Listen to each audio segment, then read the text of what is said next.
State views کی خصوصی انشست کے ساتھ میں ہوں سید فیصل علی ناظرین، اور آج ہم بات کریں گے آزاد کشمیر کی سیاست پر۔ آزاد کشمیر میں چونکہ الیکشن کی آمد ہے اور آنے والا جو سال ہے 2021 اس میں الیکشن انعقاد ہونے جا رہا ہے آزاد کشمیر میں، اس حوالے سے جو آزاد کشمیر کی سیاست ہے آج وہ زیر بحث آئے گی۔ اور جس طرح سے ہم دیکھتے آ رہے ہیں کہ ہر 5 سال بعد جیسے ہی الیکشن کا موسم آتا ہے تو مختلف سیاسی جماعتوں سے تعلق رکھنے والے جو سیاسی جو رہنما ہوتے ہیں وہ اپنی الیکشن کیمپینز میں ایک بار پھر وہی وعدے دہراتے ہیں، جس میں عوام کی بنیادی ضروریات سمیت کچھ نئی چیزوں کا وہ اضافہ کرتے ہیں اور ایک بار پھر عوام کو مطمئن کرنے کی کوشش کرتے ہیں۔ آج ہم آزاد کشمیر کے ضلع باغ میں غربی باغ کی سیاست کے حوالے سے بات کریں گے، اور آج ہمارے ساتھ موجود ہوں گے پاکستان تحریک انصاف آزاد کشمیر کے مرکزی ڈپٹی سیکرٹری اطلاعات جناب راجہ شجاعت صاحب۔ آج ہم ان سے جانیں گے کہ آزاد کشمیر کے ضلع باغ کا جو غربی حلقہ ہے جہاں سے وہ آنے والے الیکشن میں جو وہ میدان انتخاب میں اترنے کے لیے تیار ہیں، اور ان کی تیاری کس طرح کی ہے اور اس حوالے سے اس حلقہ انتخاب کو وہ کس نظر سے دیکھتے ہیں۔ بہت شکریہ راجہ شجاعت، اسٹیٹ ویو اسٹوڈیوز میں تشریف لانے کا۔ آپ سے جاننا چاہوں گا کہ غربی باغ میں جو ہے وہ اپوزیشن جماعتیں نون لیگ، پیپلز پارٹی اور جماعت اسلامی جو ہیں وہ پہلے سے بھرپور طاقت کے ساتھ موجود ہیں، ایسے میں جو تحریک انصاف ہے اس کی طرف وہاں کے لوگ کیوں کرائیں گے؟ بہت شکریہ جناب فیصل صاحب، آپ نے اپنے انٹرویو میں اور اپنے پروگرام میں مدعو کیا۔ جیسے کہ آپ نے کوشچن کیا غربی باغ کے حوالے سے کہ مختلف سیاسی جماعتیں وہاں پہ کام کر رہی ہیں تو کیوں لوگ پی ٹی آئی کی طرف آئیں گے، یہ بڑا امپورٹنٹ کوشچن ہے، اور میرا غربی باغ کے لوگوں سے بھی اور وہاں پہ جو ووٹرز ہیں ان سے بھی یہ جو ہے میں مخاطب ہوں، کیونکہ ان کو یہ دیکھنا چاہیے کہ جس طرح ہماری پیپلز پارٹی وہاں پہ رہی ہے، اس کے علاوہ نون لیگ وہاں پہ پچھلے الیکشن میں انہوں نے اپنا کینڈیڈیٹ جو ہے وہ اس نے الیکشن لڑا، اور جماعت اسلامی میں میجر لطیف خلیق صاحب پچھلے کوئی 3-4 الیکشن لڑ چکے ہیں۔ تو اگر آپ اس کو غور سے دیکھیں تو جتنے بھی یہ الیکشن کنٹیسٹ ہوئے اس میں اپوزیشن جو ہے وہ ڈیوائیڈ ہوئی۔ اپوزیشن کی ڈیوائیڈ ہونے کا جو بینیفٹ ہے وہ سیدھا سردار عتیق احمد خان صاحب کو جاتا ہے، اور وہ لوگ جو ہے وہ پچھلے 70 سال سے آپ دیکھ رہے ہیں کہ وہ وہاں پہ الیکٹ ہوتے آ رہے ہیں، اور ان کو الیکشن ان کا جو الیکٹ ہونے کا جو طریقہ کار ہے وہ جسے آپ یوں کہہ سکتے ہیں کہ جو ان کا مین فوکس یہی ہوتا ہے کہ اپوزیشن کے ووٹ کو ڈیوائیڈ کیا جائے۔ تو میں پی ٹی آئی کے پلیٹ فارم سے ان جماعتوں کے بھی جو ووٹرز ہیں، جو اپوزیشن کے ووٹرز ہیں، جو ڈیفینیٹلی سردار عتیق احمد خان کی سیاست سے اختلاف رکھتے ہیں، میں ان کو یہ کہنا چاہوں گا کہ پاکستان تحریک انصاف جو مرکز میں حکومت ہے، اور اسی کی حکومت انشاءاللہ اللہ نے چاہا تو اگلے سال آزاد کشمیر میں پی ٹی آئی کی حکومت ہوگی، تو میرا یہ فوکس یہ ہے کہ یہ جو لوگ ہیں، جو ڈیوائیڈڈ لوگ ہیں، جو مختلف سیاسی جماعتوں کے جھنڈے تلے وہاں پہ متحد ہیں، اور ان میں بڑے زبردست قسم کے ہمارے سیاسی کارکن ہیں وہاں پہ، جن کی بہت لمبی ایفرٹس ہیں، جنہوں نے پورے حلقے کے اندر اپوزیشن میں رہتے ہوئے لوگوں کے نمائندگی کی ہے، اور انہوں نے بڑا لمبا چوڑا ان کا سیاسی ایک ایکسپیرینس ہے۔ میں ان سب کو یہی کہوں گا کہ ابھی مل بیٹھنے کا وقت آ چکا ہے، اور ہمیں یہ سوچنا چاہیے کہ کس جماعت کے ساتھ ہم اکٹھے ہوں، اور کس جماعت کے ساتھ جب ہم اکٹھے ہوں، اور یہ بھی سوچنا چاہیے کہ کون سی جماعت ہوگی جو ہمارے مسائل کو حل کرے گی۔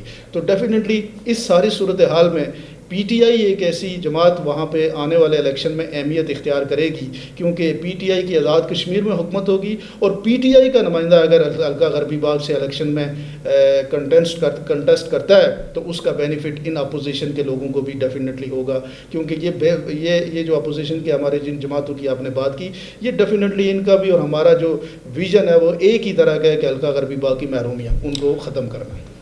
یہ بتائیے گا، کیونکہ جو غربی حلقہ ہے وہاں کی جو سیاسی قیادت ہے آزاد کشمیر کی، اگر حکومت کی بات کی جائے تو ایک بڑے عرصے تک وہاں سے قیادت منتخب ہوتی رہی ہے، تو سردار عتیق احمد خان جو ہیں وہ مقتدر حلقوں کے منظور نظر بھی سمجھا جاتے ہیں، تو ان کو آپ کے خیال میں اتنی بڑی قداور سیاسی قد کاٹ رکھنے والی شخصیت کو آپ کس طرح سے ہرا سکتے ہیں؟ اس کے لیے کیا لائے عمل ہے آپ کے پاس؟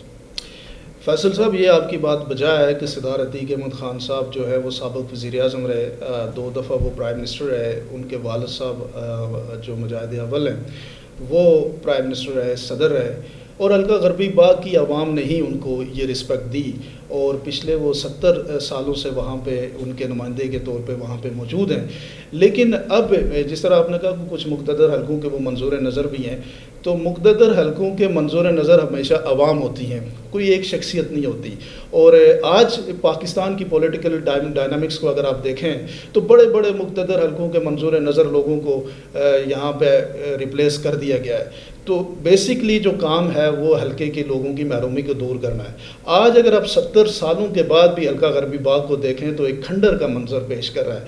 آپ کلیاری روڈ کو دیکھ لیں، آپ بشارت شہید روڈ کو دیکھ لیں، آپ چھپیاں کوڑی کے روڈ کو دیکھ لیں. میں بڑا آپ کو وثوق سے کہتا ہوں کہ ان تمام آزاد کشمیر کے جو اس ٹائم پہ حلقہ جات ہیں، سب سے اگر پسماندہ حلقہ کوئی ہے تو یہی حلقہ ہے، حلقہ غربی باغ. اور یہاں پہ لنک روڈز کی حالت یہ ہے کہ آج حلقہ غربی باغ کے عوام، حلقہ غربی باغ کے لوگ اپنی مدد آپ نے دیکھا ہوگا کہ آج 2020 میں وہ 2020 میں بھی آپ نے دیکھا ہوگا کہ وہ صرف ایک ٹائر کی جگہ کو وہ اپنے پیسوں سے جو ہے وہ کیا کر رہے ہیں، اس کو کنکریٹ کر رہے ہیں. تو اگر 70 سالوں کے بعد اس عوام کو یہ کچھ ملا ہے تو ڈیفینیٹلی ابھی سردار عتیق احمد خان صاحب کو بھی سوچنا چاہیے. اور اگر آپ اس کے اگینسٹ دیکھیں، عتیق صاحب کے اگینسٹ جو ووٹر ہیں وہاں پہ، جو اپوزیشن کے ووٹرز ہیں، ان کی تعداد ہمیشہ بڑھ رہی ہے. تو ہمارا فوکس ان لوگوں پہ ہے جو اپوزیشن پہ موجود ہے، جو عتیق احمد خان صاحب کی پالیسیوں سے اختلاف رکھتے ہیں. اور مقتدر حلقوں کو بھی جب یہ سمجھ آ جائے گی کہ حلقے کی اکثریت جو ہے وہ عتیق احمد خان صاحب کے اگینسٹ ہے، تو ڈیفینیٹلی پھر یہ اٹس اے نیچرل لا کہ لوگوں کو ریپلیس کرتے ہیں. اور میں یہ سمجھتا ہوں کہ یہ وقت آ چکا ہے کہ حلقہ غربی باغ کی محرومی پاکستان تحریک انصاف کے پلیٹ فارم سے انشاءاللہ اگلے الیکشن میں غربی باغ کے لوگوں کی قسمت کو بدلے گی. اگر ہم غربی حلقے کی سیاست کی بات کریں، پاکستان تحریک انصاف کی سیاست کی، تو وہاں پر کچھ درجن بھر اور بھی پاکستان تحریک انصاف کے امیدواران ہیں اسمبلی کے لیے. تو ان کے ہوتے ہوئے پارٹی آپ کو ٹکٹ کیوں کر دے گی، اور ان کی سیاست میں اور آپ کی سیاست میں کیا فرق ہے؟ فیصل صاحب، میرے لیے سارے لوگ قابل احترام ہیں، جتنے بھی وہاں پہ ہمارے کارکنان ہیں یا پارٹی کی سینئر قیادت ہے جو ٹکٹس کے لیے یا پارٹی کی ٹکٹ کے لیے اپلائی کریں گے. میں یہ سمجھتا ہوں کہ ان کا حق ہے اور یہ ان کا رائٹ ہے، وہ اس کے لیے اپلائی کریں، کوشش کریں. میں بھی اسی طرح سے یہ اپنا حق سمجھتا ہوں، کیونکہ میں نے حلقہ غربی باغ تو نہیں بلکہ پورے ضلع باغ میں پاکستان تحریک انصاف کی بنیاد رکھی. اگر آپ پہلا کارکن اٹھا کے دیکھ لیں جس نے پتھروں میں PTI لکھا ہوگا تو اس کارکن کا نام راجہ شجاعت ہے.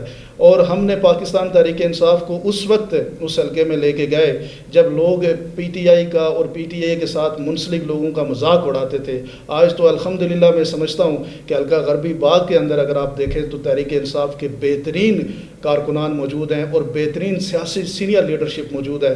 ان کا بھی حق بنتا ہے اور یہ ڈیسیجن پارٹی نے کرنا ہے. اور پارٹی جس کو ٹکٹ دے گی اور جس کی پوزیشن ہوگی تو وہ ڈیفینیٹلی وہاں پہ کنٹیسٹ کرے گا، الیکشن لڑے گا.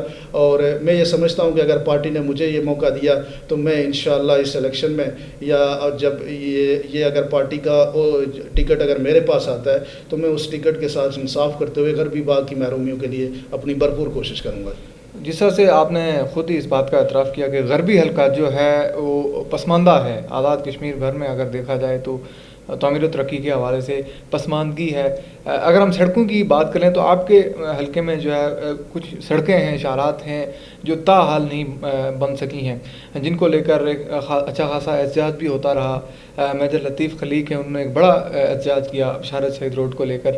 اور آپ نے پچھلے دنوں اپنے سوشل میڈیا پر ایک پیغام میں کہا کہ آپ جب آئیں گے برسر اقتدار، طاقت میں حکومت میں آئیں گے تو آپ وہ جو روڈز ہیں ان کو بنائیں گے. آپ یہ بتائیے کہ وزیر اعظم آزاد کشمیر فاروق حیدر صاحب ان سڑکوں کی تعمیر کے لیے فنڈز مختص نہیں کر سکے، ان کے پاس ریسورسز نہیں ہیں. آپ کے پاس ریسورسز کہاں سے آئیں گے یا آپ کس طرح سے مینیج کریں گے؟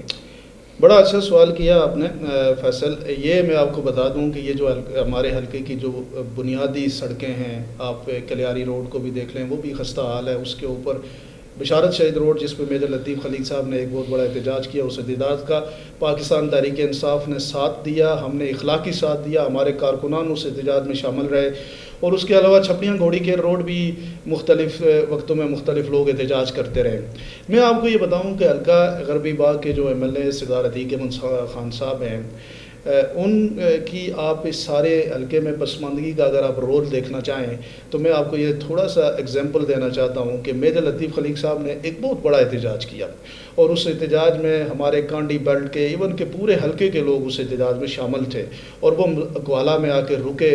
کوالہ میں ان کے ساتھ ایک انڈرسٹینڈنگ ہوئی، ایون کہ ہمارے ڈی آئی جی فہیم عباسی صاحب وہ وہاں پہ انہوں نے آ کے ضمانت دی حکومت کے بیاف پہ کہ ہم یہ سڑکیں بنائیں گے۔ پھر ایک نوٹیفیکیشن جاری ہوتا ہے 15 کلومیٹر روڈ کا کہ 15 کلومیٹر روڈ ہم بنائیں گے بشارت شہید، اور 15 کلومیٹر روڈ ہم بنائیں گے چھپڑیاں کوڑی کیر۔ اچھا، یہ نوٹیفیکیشن کس نے کیا؟ Prime minister of Azad Kashmir نے کیا۔ اب پرائم منسٹر کے علاوہ اور بندہ کس کے پاس جائے؟ جب پرائم منسٹر ایک گارنٹی دیتا ہے کہ ہم نے یہ سڑکیں آپ کو بنا کے دینی ہے، وہ اپنے حکومتی نوٹیفیکیشن میں یہ مینشن کرتا ہے کہ یہ سڑکیں ہم آپ کو بنا کے دیں گے۔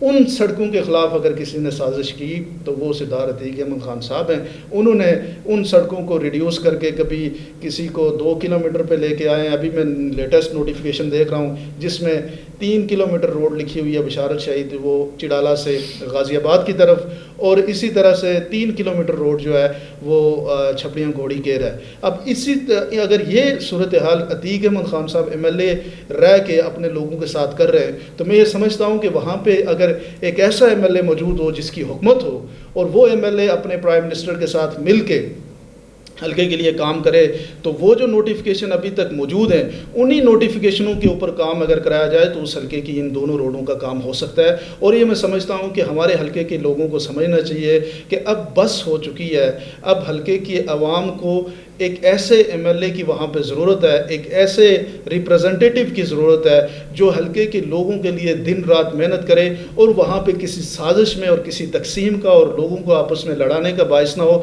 بلکہ لوگوں کو کولیکٹیو کر کے ان لوگوں کے مشترکہ مسائل کی حل کی طرف جائے۔ تو یہ کوئی مشکل بات نہیں ہے، اگر آپ کی پارٹی کی حکومت ہو اور آپ کی پارٹی کا ایم ایل اے ہو تو ڈیفینیٹلی یہ دونوں سڑکیں ہم بڑی آسانی سے بنا سکتے ہیں۔ تھوڑا سا یہ بتائیے گا، جس طرح سے باقی مسائل ہیں تو وہاں پر پانی اور صحت جیسے بنیادی مسائل بھی غربی حلقے میں ہیں۔ غربی حلقے میں تحصیل ہیڈ کوارٹر کی بات کی جائے تو سہولیات کی عدم فراہمی ہے، اور اس کے ساتھ کچھ علاقے ہیں جہاں پر پانی کے بڑے مسائل ہیں۔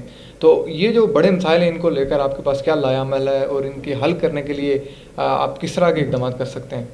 بڑی بدقسمتی ہے، میں کتنے اپنے حلقے کی محرومیوں کی بات کروں۔ یہ ابھی آپ کو بتائیں کہ تحصیل ہیڈ کوارٹر ہسپتال جو دھیرکوٹ میں موجود ہے، بہترین ہسپتال، بہترین اس کی بلڈنگ موجود ہے، سب کچھ وہاں پہ صرف ایک پولیٹیکل ول نہیں ہے، ایک ایسا پولیٹیکل پریشر موجود نہیں ہے جس کی بنیاد پہ اس ہاسپٹل کو آپ فعال کر سکیں۔ اور اب رائٹ ناؤ وہ ہاسپٹل ایک ریفر پوائنٹ ہے، وہاں پہ آپ کسی کو لے کے جاتے ہیں تو نہ وہاں پہ دوائی ملتی ہے، دنیا کی کوئی فیسلٹی وہاں پہ نہیں ملتی۔ تو ڈیفینیٹلی یہ ہیں وہ مسائل جس کو گڈ گورننس کے مسائل آپ کہہ سکتے ہیں، یہ وہ مسائل ہیں جن کو آپ یہ کہہ سکتے ہیں کہ ان کے لیے پولیٹیکل ول کی ضرورت ہوتی ہے۔ تو اگر ہمیں موقع ملا تو ہم اس کو ڈیفینیٹلی یہ جو تحصیل ہیڈ کوارٹر اسپتال جس طرح بلڈنگ اس کی یونیک ہے، اس کے اندر ہم عملہ بھی ایک ایسا وہاں پہ لے کے آئیں گے تاکہ لوگوں کو ایک سستا اور فوری جو ہے وہ علاج کی سہولت وہاں پہ میسر ہو جائے۔ منشیات کی لت کا ایک بڑا مسئلہ ہے پورے آزاد کشمیر میں، اور اس کے ساتھ غربی جو حلقہ ہے وہاں پر بھی یہ جو ایک لت ہے یہ سر اٹھا رہی ہے۔ اس کے لیے جو ہے کیا آپ کے پاس اس کے تدارک کے لیے کس طرح کا لائحہ عمل آپ کے پاس ہے، یا آپ کیا سجیسٹ کریں گے؟ منشیات کا خاتمہ جو ہے وہ کون شخص ہے جو یہ چاہے گا کہ اس کی نئی نسل جو ہے وہ اس لت کا شکار ہو؟ میں یہ سمجھتا ہوں کہ یہ ہمارے جو وہاں پہ قانون نافذ کرنے والے ادارے ہیں ان لوگوں کو، ایس پی صاحب کو، ڈی سی صاحب کو ان مسائل پہ فوکس کرنا چاہیے اور ان کے اوپر اسٹرکٹ ایکشن لینا چاہیے کہ کسی قسم کا بھی اس طرح کا جو دھندا کرنے والے لوگ ہیں ان کے لیے کوئی سپیس نہیں ہونی چاہیے، اور ان کو بالکل آئرن ہینڈ سے ان کا جو مقابلہ کرنا چاہیے۔ اور جتنے بھی یہ لوگ ہیں جو ہماری نئی نسل کو خراب کر رہے ہیں، they should punish and they should be behind the bar, میں یہ سمجھتا ہوں۔ اور ہم اگر ہمارے پاس یہ موقع ہوا اور کل اگر ہماری گورنمنٹ ہوئی تو ہم اس کو ایک پرائرٹی بیس بنا کے اس کے اوپر کام کریں گے، اور اس کا تدارک کرنے کے لیے ہر اپنی جتنا بھی ایک ریسورسز ہو سکتے ہیں ان ریسورسز کو اور پولیٹیکل ول کا مظاہرہ کرتے ہوئے اس کو روکنے کی کوشش کریں گے۔ کچھ آپ کی تنظیمی اختلافات کی بات کرتے ہیں تو رواں برس ہم نے دیکھا کہ تحریک انصاف آزاد کشمیر میں جو دھڑے بندی ہے وہ کھل کر سامنے آتی ہوئی نظر آئی۔ تو اس میں جو اختلافات ہیں، دو الگ الگ دھڑے ہیں جس میں یہ تقسیم ہے، یہ جماعت اس تقسیم کے ہوتے ہوئے جو ایک پاور ہوتی ہے پارٹی کی، وہ مجموعی پاور کیا، اور اس بارے میں آپ کیا کہتے ہیں؟ سر پارٹی کی ہماری پولیٹیکل پارٹی ہے، اس پہ مختلف اوپینین ہو سکتے ہیں، لوگوں کے اپنی رائے ہو سکتی ہے، لیکن ہمارا جو کامن کاز ہے اس کی طرف ہر شخص جو ہے وہ اس کاز کی طرف بڑھا ہوا ہے. اور رائٹ ناؤ میں یہ سمجھتا ہوں کہ تمام پارٹی جو ہے وہ بیرسٹر سلطان محمود چودھری صاحب کی قیادت میں متحد ہے، اور ہم متحد ہو کے ہی آگے بڑھیں گے انشاءاللہ.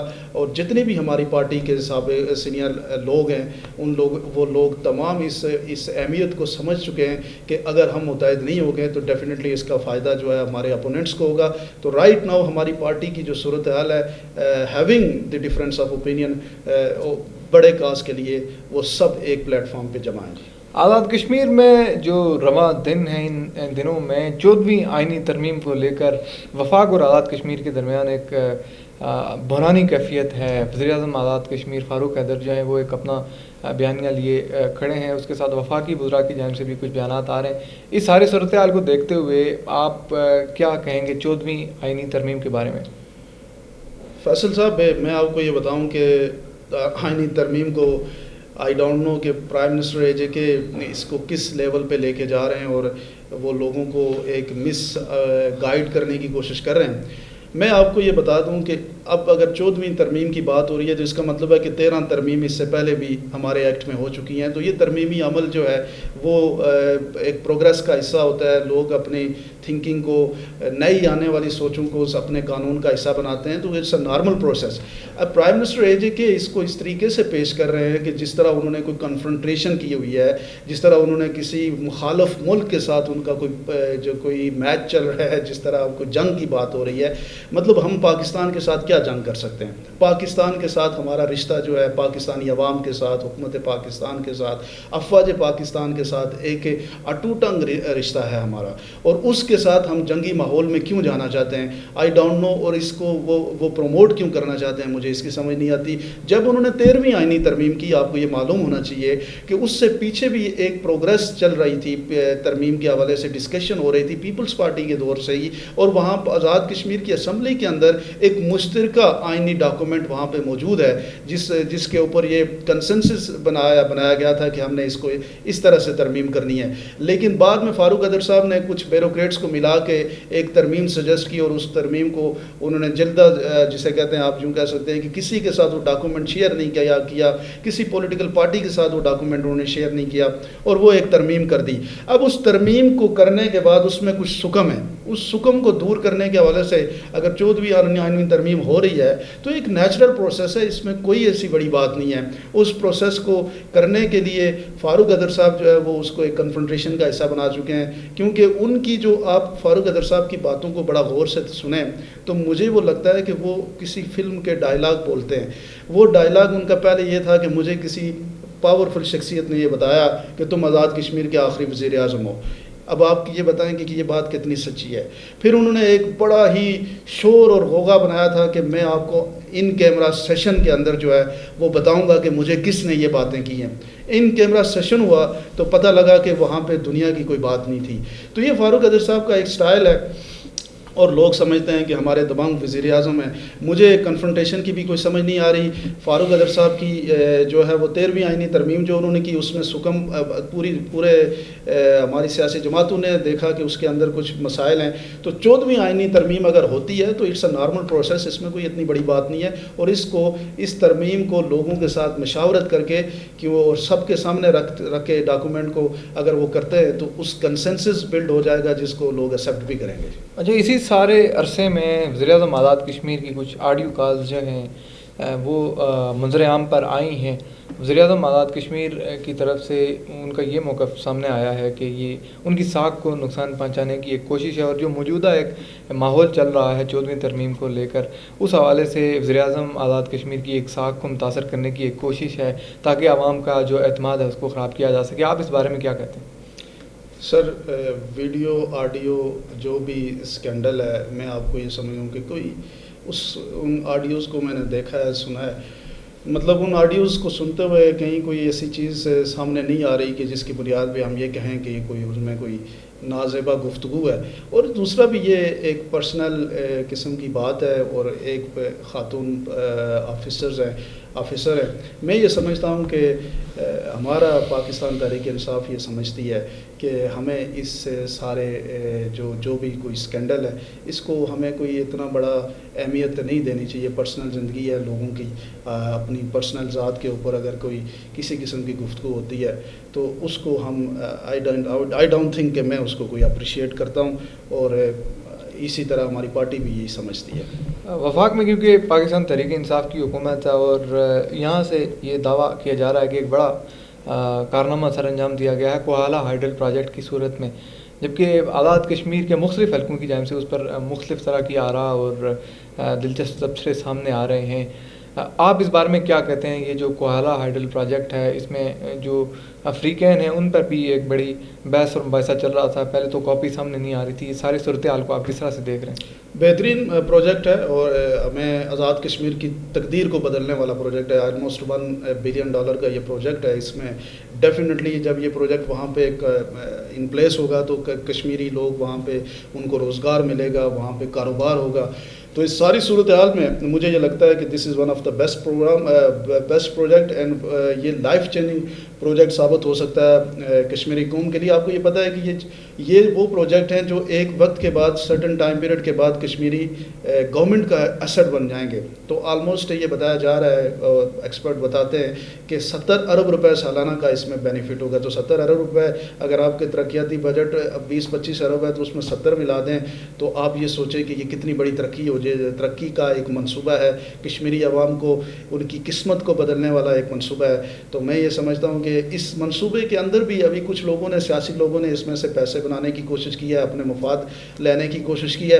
اس کی انویسٹیگیشن ہونی چاہیے. ناجائز بینیفٹ کسی کو نہیں ہونا چاہیے, لیکن میں اس پروجیکٹ کو کشمیری قوم کے لیے ایک لائف چینجنگ پروجیکٹ سمجھتا ہوں. بہت شکریہ. ہمارے ساتھ موجود تھے راجہ شجاعت, مرکزی ڈپٹی سیکرٹری اطلاعات تحریک انصاف آزاد کشمیر.